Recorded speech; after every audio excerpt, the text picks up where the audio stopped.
Welcome to the Deep Dive. This is the place where we take, well, some pretty dense sources, complex academic debates, and sometimes, like today, some really radical theories, and we try to break them down for you. And today, we're definitely wading into, let's say, sensitive territory, historical ground zero almost. We really are. We're basically questioning the very foundations of a huge chunk of institutional Western religion. It's a massive undertaking.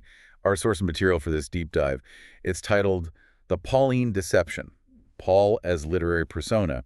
And it puts forward a theory that's not just tweaking history, it's profoundly destabilizing if you take it seriously. Yeah, profoundly is the word. The core claim, just to lay it out, is that one of the most pivotal figures in religious history, the Apostle Paul, the supposed architect of Christianity spreading to the Gentiles, might never have actually existed, not as a real person in the first century anyway. Exactly. It's arguing he's a literary invention. So let's be really clear about our mission today.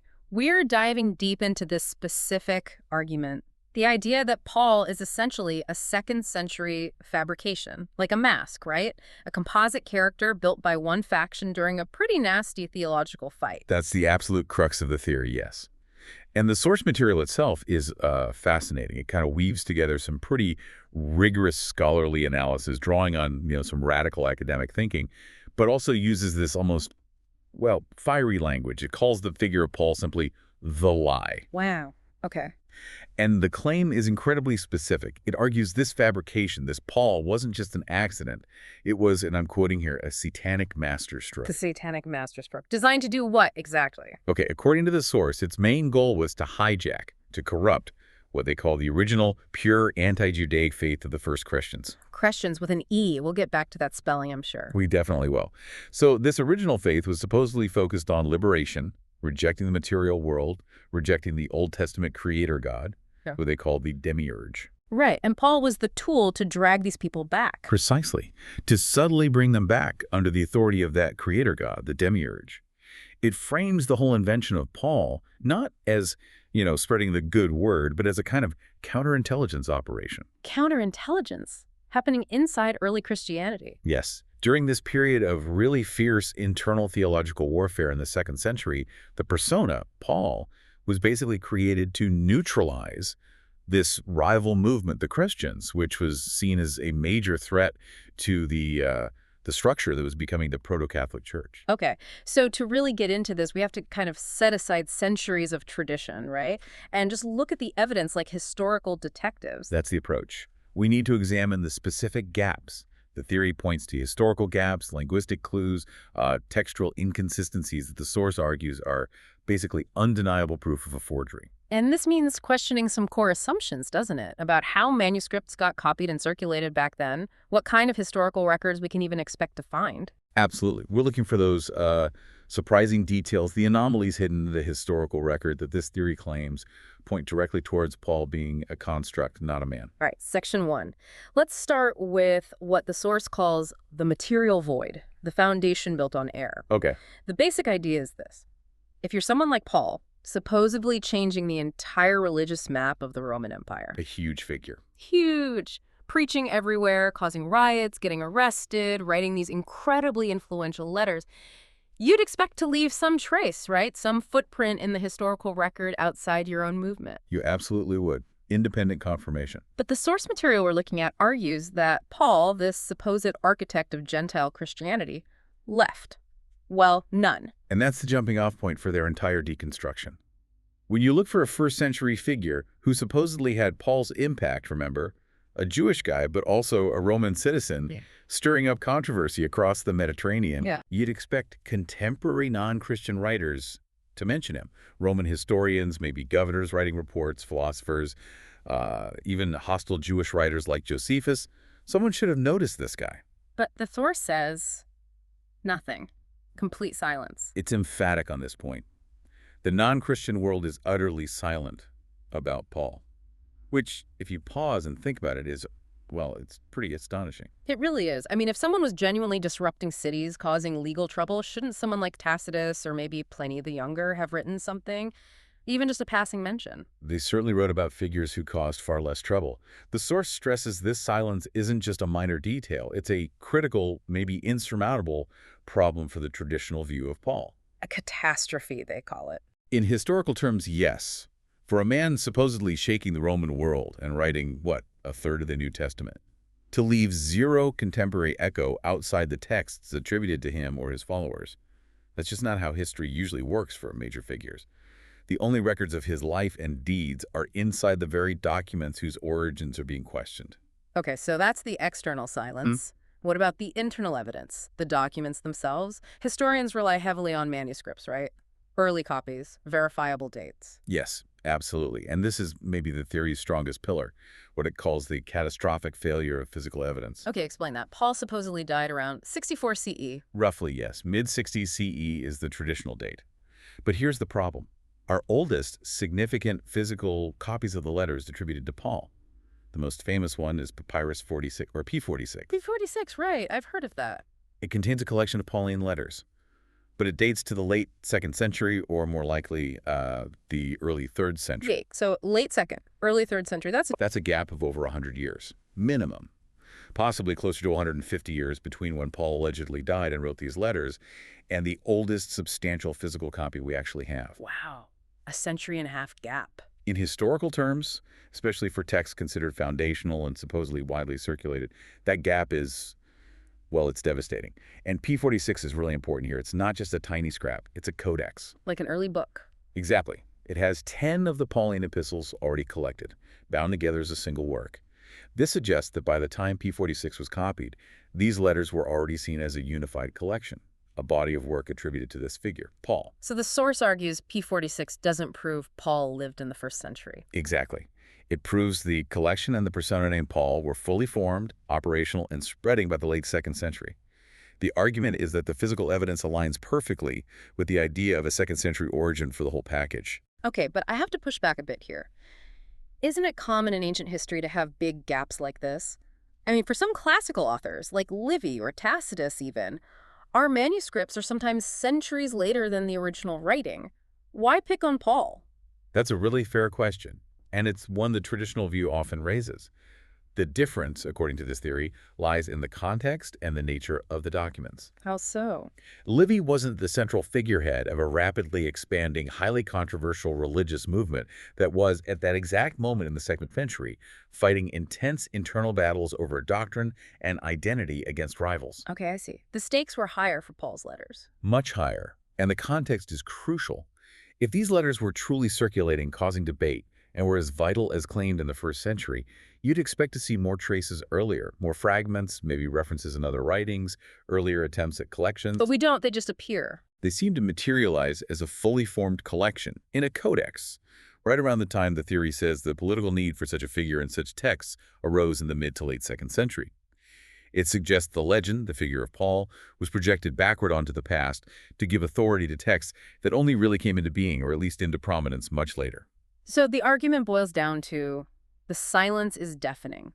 Not because records just happen to get lost over time, but because there was no actual 1st century man named Paul making all that noise to begin with. The appearance of the collected letters around 140 CE onwards created the need for a biography, for a historical Paul. The texts came first, the man was invented later. Okay, that chronological gap, that 140 CE date, leads us right into the next section. Patient zero, as the source calls him, Marcion, and this idea of a linguistic virus. Yes, Marcion of Sinope. He's absolutely pivotal to this whole theory. Around 140 CE, give or take, the first verifiable known collection of what we now call the Pauline letters pops up. It's called Marcion's Epistolicon. And the date, 140 CE, is critical for the theory, right? Why specifically then? Well, the source argues that 140 CE is sort of the sweet spot. It's late enough that any genuine 1st century oral traditions or memories would likely have faded or become muddled. This makes launching a large-scale, sophisticated forgery much more plausible. Easier to introduce something new without direct eyewitnesses contradicting it. Exactly. It was the perfect window, they argue, for a calculated move to infiltrate and neutralize a rival movement. The Christian movement we mentioned, which was apparently gaining a lot of ground at that time. And this rival movement's champion, or at least key figure, was this Marcion. You called him Patient Zero. That's the term the source uses, yeah. Because he's the first person we know of who compiled, edited, and authenticated a set of these letters as scripture. We need to understand who Marcion was. He wasn't some minor figure. Tell us about him. He was reportedly a wealthy ship owner from Sinope on the Black Sea. came to Rome around 140 CE. Highly intelligent, apparently charismatic, and crucially, he organized his own church structure, which became incredibly successful for a time, a major rival to the Roman Church. And he created the first New Testament. Essentially, yes. He's the first person we know of who published a defined canon. It consisted of two parts. A single gospel, which was a heavily edited version of Luke. He removed the birth narratives and anything linking Jesus too strongly to Jewish prophecy. And his Apostolicon. Which was his collection of Paul's letters. 10 letters, yes. Also edited to fit his theology. Romans, 1 and 10 Corinthians, Galatians, Ephesians, Philippians, Colossians, 1 and 2 Thessalonians, and Philemon. He rejected Acts and the pastorals entirely. Okay, and his theology. You said it was fiercely anti-Judaic. Extremely. This is absolutely central. Marcion rejected the entire Old Testament. He saw it as a product of a lesser, flawed, and often cruel creator god, the demiurge who made the physical world. So two gods. In his view, yes. There was the harsh creator god of the Jews, and then there was the totally separate, supreme, benevolent God, the Father of Jesus, who was unknown before Jesus came to reveal him. This higher God sent Jesus to liberate humanity from the creator God and his law. Okay, so anything Jewish. The law, the prophets, the creator himself was bad in Marcion's eyes. Fundamentally flawed, yes. Belonging to the inferior God. Which brings us back to that huge paradox the source highlights. Right. Why would Marcion, this arch anti-Judaizer, suddenly embrace and champion letters supposedly written by Paul, a Jew, a former Pharisee, someone who, in the traditional story, talks about fulfilling Jewish scripture through a Jewish Messiah? It makes no sense on the surface. And this is precisely where the theory claims the genius or the demonic trick, as the source puts it, of the forgery lies. It wasn't a theological argument, it was a linguistic one. Exploiting the confusion between two Greek words. Exactly. Two words that critically would have sounded virtually identical in the common Greek, the Koine Greek, spoken at the time. Okay, this feels important. Let's break it down. What are the words? All right, the first word is Chrestos, spelled with the Greek letter eta, which is like a long E sound, though pronunciation varied. It means good, useful, or kind. Chrestos, the good one. The theory argues that the very earliest followers of this radical, anti-world, anti-demiurge faith, the movement Marcion identified with, called themselves Christians. Followers of the Chrestos, the good one, sent by the unknown, good God. And they would have rejected a Jewish Messiah. Outright. The whole idea of a Mashiach, an anointed king sent by the Jewish creator God to restore Israel, that was part of the system they were rejecting. Their savior was purely spiritual, offering liberation from the material world, not political salvation within it. Okay, so Chrestos, spelled with the Greek letter iota, ia. This means anointed one. It's the direct Greek translation of the Hebrew word Mashiach, Messiah. Chrestos, anointed one, Messiah, linked to Jewish prophecy. Precisely. And this is the word that the forgers allegedly inserted or emphasized when they edited the Proto-Pauline text they presented to Marcion and his followers. But wouldn't Marcion notice if he hated everything Jewish? This is the subtle part the source highlights. In Koine Greek, especially in everyday speech during that period, the vowel sounds ape, e, and iota I had often merged. They were pronounced almost identically, a phenomenon linguists call ioticism. So Christos and Christos sounded the same. Are incredibly similar. Close enough that when Marcionites heard or read Christos in these compelling letters, their brains, already primed by their Christian theology, likely interpreted it as the familiar Christos. They heard the good one. Wow, so they didn't consciously register the shift to the Jewish anointed one. The theory is they failed to spot the Judaizing hook embedded within the sound they already embraced. It bypassed their theological defenses. The source calls this the linguistic satanic masterstroke because it was like a Trojan horse made of sound itself. That's clever. Devious, if true. Extremely. The forgers didn't need to argue with Marcion's anti-Judaism head-on.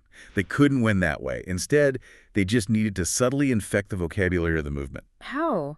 By mixing messages. Exactly. They allegedly took the core, radical anti-law message that Marcion loved the parts about freedom, grace, rejecting worldly powers, which might have been genuine Christian teachings, and they carefully wove in this linguistic virus, Christos. So subtly linking the good one to the Jewish anointed one without setting off alarm. Yes.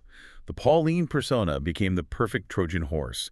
It carried the liberating message Marcion wanted, but hidden inside was this poisoned payload, the Christos title, which implicitly connected the Savior back to the Old Testament prophecies and the creator God Marcion despised. Once that vocabulary shift took hold, the door was open. For all the later edits, including passages that seem to praise the law, linking Paul back to the Jerusalem apostles, adding the pastoral letters with their emphasis on church structure, it all became possible once the linguistic beachhead, the Chrestos title, was established within the Marcionite communities. Okay, so if Paul is this literary composite stitched together by a committee with competing agendas, the texts themselves should show the cracks, right? The seams should be visible. That's the next critical test for the theory: internal consistency. And the horse argues, yes, the texts are riddled with contradictions that betray multiple authors and shifting goals. And the biggest, most glaring contradiction, you said, is between Paul's supposed biography in the book of Acts and the voice we hear in his letters, especially the undisputed ones like Galatians. Absolutely. The theory essentially dismisses the book of Acts as a transparently late fabrication, written much later, probably late in the 2nd century. And why would someone write Acts then? What was its purpose, according to this view? Its primary purpose, the theory claims, was political harmonization. It was written specifically to smooth over the real and apparently quite violent conflicts that had raged earlier between the radical anti-law faction, represented by Marcion and the original message he found, and the emerging proto-Catholic faction based in Rome, which desperately needed to establish continuity with the Jerusalem church, with Peter, James, and the original Jewish apostles. So Acts is basically a PR document for the winning side, creating a unified history where everyone was actually buddies all along. Pretty much. It paints a picture of harmony, of Paul working with and submitting to the Jerusalem leadership, which the theory argues is historical fiction designed to legitimize the Roman Church's claim to authority. Okay, so how does the Paul in Acts differ so sharply from the Paul we hear in, say, Galatians? Can you give us some concrete examples of this direct contradiction? Oh, definitely. The Paul you meet in the book of Acts is, well, the source calls him a neutered, compromised Paul. He comes across as a loyal Jew. He respects the Jerusalem temple. In Acts 21, he actually undergoes Jewish purity rituals and even pays for other men to complete their Nazirite vows at the temple. He pays for temple vows, the guy who supposedly preached against the law. Exactly. James tells him to do this specifically to prove to everyone that the rumors about him teaching Jews to forsake Moses are false, and that he himself lives in observance of the law. This Acts Paul is shown deferring to James and the Jerusalem elders. Okay, that sounds very different from the Paul in Galatians. It's night and day. The Paul of Galatians is fiery, independent, almost defiant. He insists vehemently that he received his gospel directly from Jesus Christ, not from any human being. Right, he says he didn't even go up to Jerusalem immediately. Correct. Galatians 1, he states clearly he didn't consult with the apostles in Jerusalem right after his conversion. Instead, he says, I went away into Arabia and returned again to Damascus. Then after 3 years, I went up to Jerusalem to visit Cephas Peter. He emphasizes his independence. And didn't he confront Peter later? Famously. In Galatians 2, he describes publicly rebuking Peter, opposed him to his face, for hypocrisy, for withdrawing from eating with Gentiles when men from James arrived. The Paul of Galatians sees the law not just as unnecessary, but as a curse, a form of slavery. He tells the Galatians, if you accept circumcision, Christ will be of no advantage to you. So how can the same man pay for temple vows in Acts and call the law a curse in Galatians? The theory says he can't.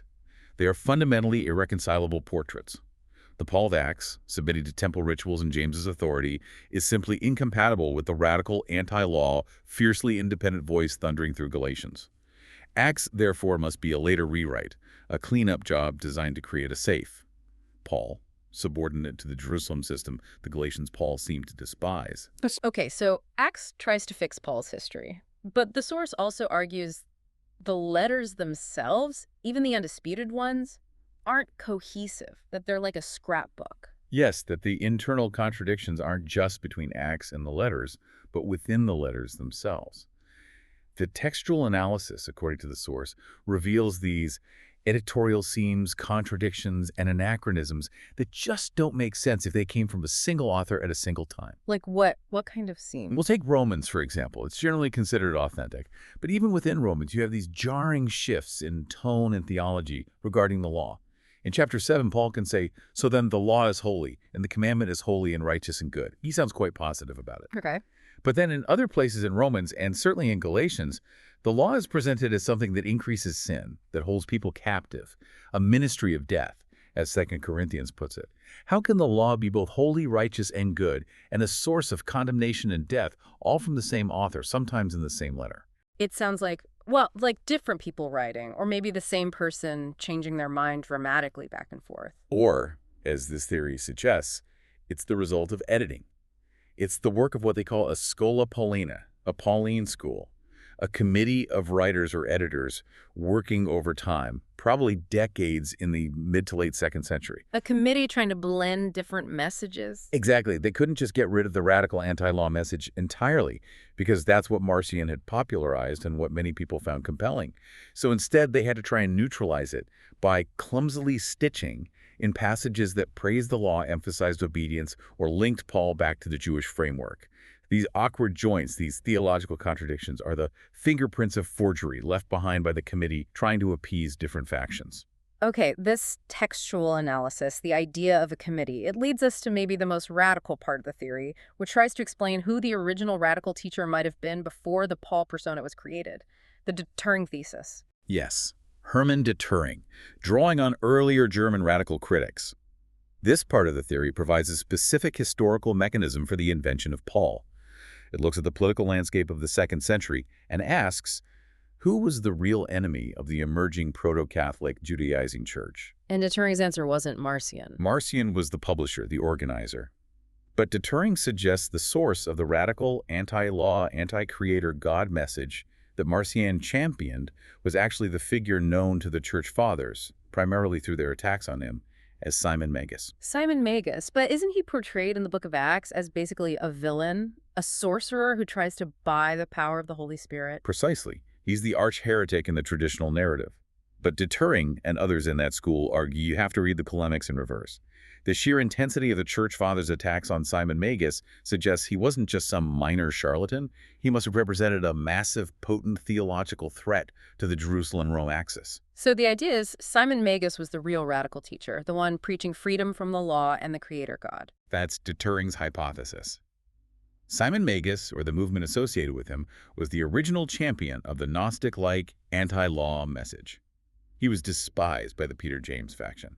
When Marcion later picked up and systematized these radical teachings, making them hugely popular, the Roman Church faced a crisis. They couldn't just denounce Marcion. The message itself was too appealing. So they couldn't defeat the message. So they decided to co-opt the messenger, or at least the source of the message.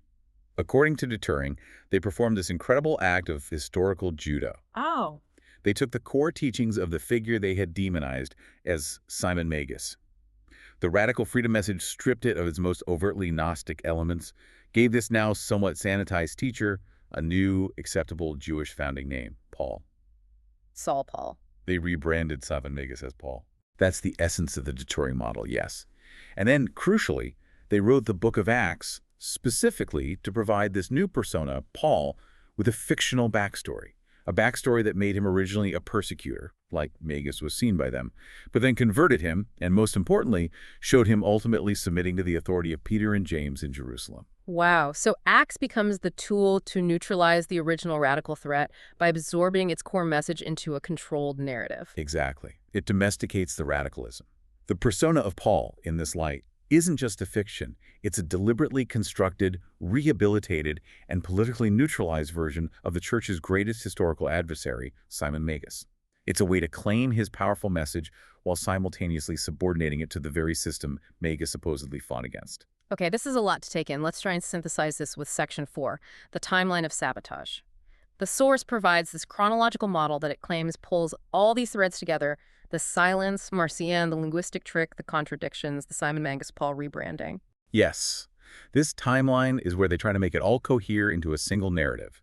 And importantly, it shifts the entire drama out of the mid-1st century, where the evidence is missing, and places it squarely in the middle of the 2nd century, where the theological and political battles were demonstrably raging. So it's a story about internal church politics, not really about Paul versus the Roman Empire. Primarily, yes, an internal war for the soul of the movement. Okay, let's walk through their timeline. It starts in the early 2nd century. What's happening then? This is the period, maybe from 100 to 130 CE, where the source posits that various radical, often esoteric anti-Old Testament schools of thought are flourishing. These are the Chrestians. They are circulating powerful teachings, maybe orally, maybe in short written text, often anonymous or under pseudonyms, focused on liberation from the creator God, the demiurge, and his law. These are the raw proto-Pauline materials. So scattered radical teachings, but no single Paul figure yet. Not yet. Just potent ideas about freedom. Then comes the crucial moment, around 140 CE, the publication. This is Marcion stepping onto the stage. Yes. Marcion arrives in Rome, gathers these texts, believes he is purifying them back to their original Christian meaning, edits them, and publishes his Apostolicon alongside his edited Gospel. This is the first defined New Testament, and it's built around this radical, anti-law apostle figure Marcion champions. And this act forces the hand of the other side, the Roman faction. Absolutely. Marcion's publication and the rapid success of his church structure represent an existential threat to the burgeoning proto-Catholic group in Rome who want continuity with Judaism and the Jerusalem apostles. So this triggers the countermove, roughly 140 to 180 CE, the counterintelligence operation. Okay, what does this counter-operation involve? This is where the Roman faction, the source argues, launches its plan. They realize they can't just condemn Marcion's apostle. The message of freedom is too popular, so they decide to co-opt him. They create the literary persona Paul. By taking Marcion's collection of 10 letters, keeping the popular freedom parts, but systematically editing them. They insert passages that seem to support the law, or respect the apostles, or introduce ethical demands more in line with Roman sensibilities. They add completely new forgeries, most notably the pastoral epistles 1 and 2nd Timothy, Titus. And the pastorals are key because the pastorals are all about establishing church hierarchy, appointing bishops and deacons, condemning false teachers like Marcion, and emphasizing social order and submission.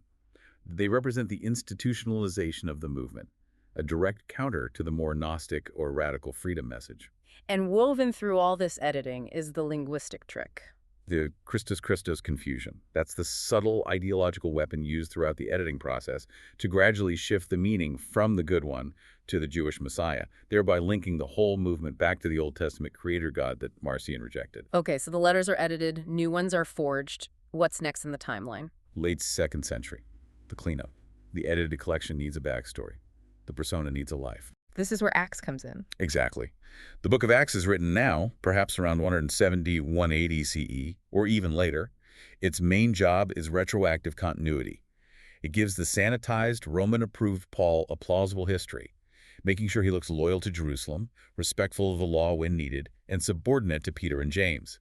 It papers over the real schism that Marcion's movement represented. It creates the official, unified history. It does. It circulates this narrative as historical fact, effectively hiding the bitter theological war that necessitated Paul's creation in the first place. And the final stage. Late 2nd, early 3rd century. The burial. As the Roman faction gains dominance and defines orthodoxy, their version of the Pauline collection, the edited letters plus Acts and the pastorals, becomes the accepted standard. And this is when we start seeing the physical manuscripts like P46. Precisely. The manuscript tradition of this new, larger, corrupted collection starts to spread widely, often in codex form. P46, appearing around 200 CE, is evidence of this successful dissemination. It effectively buries the original message, whatever it was, under layers of forgery, cementing the compromised literary Paul as a historical reality for future generations. So the whole narrative constructed by the source is less about divine revelation and more about, well, sophisticated propaganda and political maneuvering in the 2nd century. That's the core argument. The defining battle wasn't Christianity versus pagan Rome in the 1st century. It was an internal war for the soul of the faith fought in the scriptoriums and intellectual circles of Rome, Alexandria, and other centers in the 2nd century. And the verdict, according to this source? The verdict is that the forgers, the proto-Catholic faction, won. They won not by destroying the radical message, but by absorbing and neutralizing it. They gave the world a compromised hero, a Judaized gospel, and a collection of writings designed to look authentic but function as control. Paul, the literary ghost, becomes the essential bridge that allowed a radical, world-rejecting movement to be assimilated back into a more structured, world-affirming, law-respecting religious system. Okay, we absolutely have to address the counter-arguments here. This theory is, it's explosive. It flies in the face of nearly 2,000 years of tradition and, frankly, most mainstream scholarship today. Section 5. answering the system's defenses. Yes, it's crucial to look at how the traditional view defends itself and how this theory attempts to rebut those defenses. The biggest defense, surely, is scholarly consensus, right? The idea that, okay, maybe some letters are disputed, but the vast majority of critical scholars accept at least 7 letters as genuinely written by Paul in the 1st century. That's definitely the first line of defense. The undisputed or authentic 7, Romans 1 and 2 Corinthians, Galatians, Philippians, 1 Thessalonians, Philemon. Consensus holds these are genuinely Pauline. So how does the source get around that? Doesn't expert consensus carry a lot of weight? It does. But the source challenges it on a couple of levels. First, somewhat dismissively perhaps, it suggests that consensus in fields like theology can sometimes be just institutional inertia, people sticking to tradition because it's comfortable or foundational to their worldview. Okay, but beyond that, is there a more technical rebuttal? Yes. The more substantive rebuttal attacks the very definition of authentic used in this context. When scholars say those 7 letters are authentic, what they primarily mean is that they share a distinctive and consistent style, vocabulary, theological outlook, and internal coherence. They seem to come from the same mind. They are stylistically similar to each other. Okay, but doesn't similarity point to a single author? It points to a single source or a closely collaborating group. The theory argues that this consistency doesn't prove the source was a 1st century man named Paul. It could just as easily prove the existence of a highly skilled, well-organized 2nd century forgery workshop, a Schola Paulina, that deliberately created a consistent authorial voice for their composite figure. So the stylistic consistency is evidence of a good forgery, not a real person. That's the argument. The consistency proves the coherence of the literary persona, not the historicity of the man behind it from a century earlier. It proves the skill of the committee that created Paul. Right. Okay, what's the next major objection? It must be the fact that early church fathers quote Paul extensively, right? Figures like Irenaeus, Tertullian, Clement of Alexandria, writing in the late 2nd century, they clearly knew Paul's letters. Yes, this seems like a very strong piece of evidence for the traditional view. These writers treat Paul as a real, authoritative historical figure. So how does the theory handle them? Are they just wrong? The theory argues they aren't wrong, but they were simply witnesses to the success of the Pauline fabrication and its dissemination. They knew the persona of Paul because the persona and his edited letters had been successfully launched and promoted by the Roman Church precisely as an authoritative tool by the time they were writing, from roughly 180 CE onwards. So Irenaeus quoting Paul doesn't prove Paul lived in 60 CE. It proves the Pauline corpus, the literary construct, was accepted and influential in Irenaeus' time, around 180 CE. Their references solidify after the proposed date for the counterintelligence operation and the creation of the persona, post-140 CE. They are evidence that the propaganda campaign worked, not evidence for the historical man himself. They are witnesses to the brand identity, not the founder. That's a good way to put it. In the context of the ancient world where pseudepigraphy writing under a false name, often a famous one, was incredibly common, and forgeries were rampant for theological and philosophical purposes. The idea of a literary persona isn't actually that outlandish. The source argues it's actually the most logical, the most parsimonious explanation. It requires fewer ad hoc explanations for the historical silence, the manuscript gap, and the massive internal contradictions than trying to maintain a single historical 1st century author for all this conflicting material. And they bring it back to the physical evidence, or lack thereof. Yes. The final point in their defense section essentially puts the burden of proof back on the traditionalists. The authors state quite firmly, until someone produces a securely dated 1st century manuscript of a Pauline letter. Something that hasn't happened. Something that has never happened, and they believe likely never will. Until that happens, the literary persona model, which neatly explains the late appearance of the texts, p46, the internal chaos, the linguistic tricks, and the clear political motivations of the 2nd century church battles, remains the most coherent explanation for the actual evidence we possess. The texts are real, yes, but the man named Paul, they maintain, is a ghost. All right. We have covered a massive amount of ground here, really digging into a theory that portrays Paul not as an apostle, but as a kind of historical haunting, a ghostwriter whose invention changed everything. Yeah, it's a lot. Let's just quickly recap the core pillars of evidence this theory marshals. First, that deafening historical silence from all non-Christian contemporary sources. Right.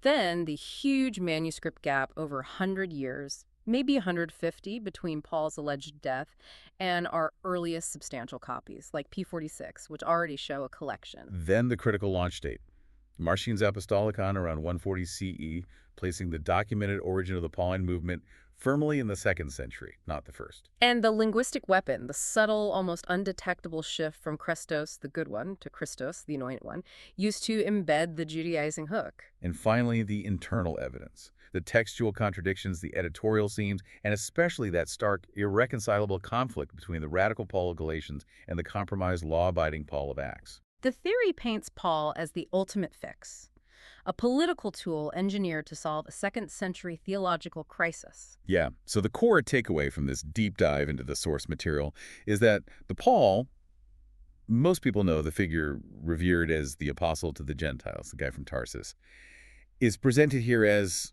well, a ghost, a literary construct. Designed, they say, for spiritual sabotage, to take a liberation movement and steer it back towards institutional control and Old Testament continuity. And the source is quite provocative in its conclusion, suggesting that if you want to find the true Jesus Christos, the original liberating figure, we must first have the courage to bury the phantom Paul. Powerful words. Indeed. It forces you to really think about how history gets written, especially ancient history, where theology and politics were so deeply intertwined. It really does. If this foundational figure, arguably the co-founder of institutional Christianity, could potentially be a literary invention designed to bridge incompatible beliefs, well, what does that suggest about our understanding of historical truth itself? And that leads us directly to our final provocative thought for you, the listener, to maybe mull over. If creating literary personas was a key strategy for theological and political victory in the 2nd century, Yeah. what other pivotal figures from antiquity, maybe in philosophy, maybe in other religions, maybe even in seemingly straightforward Roman history, might also be, to some extent, sophisticated literary constructions? Masks created to harmonize conflicting traditions or legitimize a particular group's narrative. How many other historical figures might be ghosts still shaping our world today? That's definitely something to think about. It is. Thank you for joining us on this really deep dive into historical deconstruction. It's been fascinating, if challenging. We'll see you next time.